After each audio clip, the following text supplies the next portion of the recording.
Welcome back to the channel. Thank you guys for watching another video today. I really appreciate it if you went out of your way to like, subscribe, or comment. That helps me and the channel out a lot, so that means a lot to me and I really appreciate you doing that. Now let's talk about the power of the Senko rigged Texas style, because I think a lot of people throw it wacky and it is a dominant bait. You see it on the Elite Series, the BPT, you see it all over the place on YouTube, but the Texas style Senko has its place as well. Now I just had a couple days where I had some friends in town who don't get to bass fish a whole lot, and we've been out on Guntersville, 3 of us in the boat throwing a Senko around. And in the back of my head, you know, I'm always trying to find greener grass, but I was thinking, I don't know if there's really anything else I'd rather be doing than throwing a Senko right now. There's big ones up spawning for whatever reason. We'll dive into that a little bit later. And hopefully what I tell you in this video can help you catch bigger fish. And if you don't necessarily understand the power of this, you may just think this catches little ones. I want to kind of dive more into that because I have some buddies that love this bait. They know how good it can be, especially in big money tournaments. And then I also have buddies that call it a dinko and say this bait catches little ones and it's not great, don't throw it. So I want to kind of give you a couple different perspectives I have on this bait, and I want to give you a couple perspectives on like the fish it catches, and then why some lakes can be really good shallow water spawning lakes and what changes them over the years, because they're not always going to spawn the same way in the same places.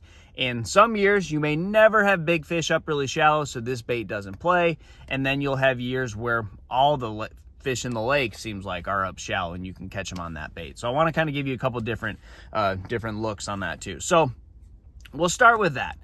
I've seen this on Lake Okeechobee, where if you have several years where the water's down, I remember back in 2011 it was dangerously low. You know, most of the good cover was out of the water, it was dry land, and then they brought the lake up. I can't remember if it was rain or them managing the lake, but they brought it up, and all that dry land now had 1.5 to 3 feet of water on it, and the lake exploded. Big fish came out of nowhere.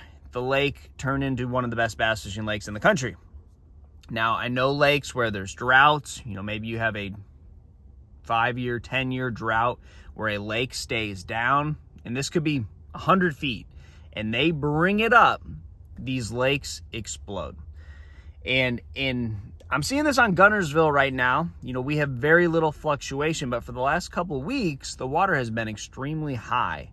And most of the time, you don't see big females up in water this deep on Guntersville. You know, most of the time, they're spawning out where you can't really see them, and it's just not a big player. This catches a lot of fish on Guntersville, but typically it doesn't catch big ones. Well, it's catching big ones right now. I'm seeing 6, 7, even 8 pounders, my buddy just texted me, where you can see them in really shallow water. So what I think has happened here on Guntersville is that water where they're at is usually got a foot of water in it. And for whatever reason, you know, I have a lot of opinions on that, you know, why this dry land becomes such a sought out habitat for the bass.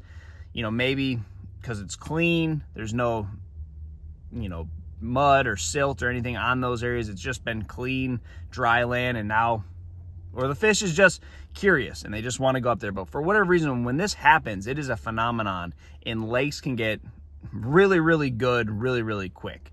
And the fish are just positioned where you can catch them.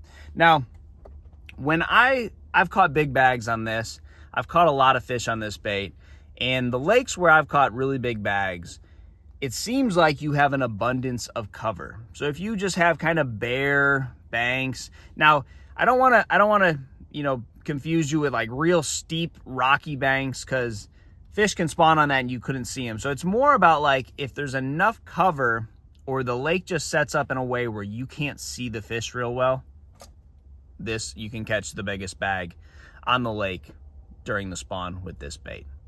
You know, if the water's clear, but you have a ton of cover, it can be grass, it can be cypress trees, but there's places where they can hide, you know, shadows and just dark spots where it's really hard to see them.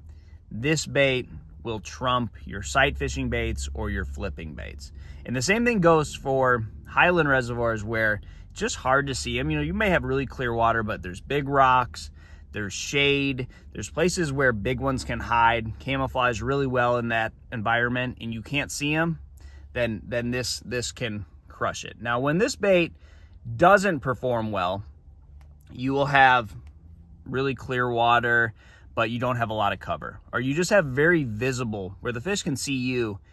It doesn't shine real well. A wacky rig is going to outproduce in those situations. Now, obviously, a wacky rig is going to be way less efficient when you get around a bunch of cover. So that's where the Texas style really does shine, because you're going to be keeping it out of the grass. You're going to keep it out of the wood. You can throw it in places where you just wouldn't be able to throw a wacky rig. So that's where this really shines. Now, the last situation I talked about, some people think it just catches small ones. Some people, know the true power of this. Here's the deal.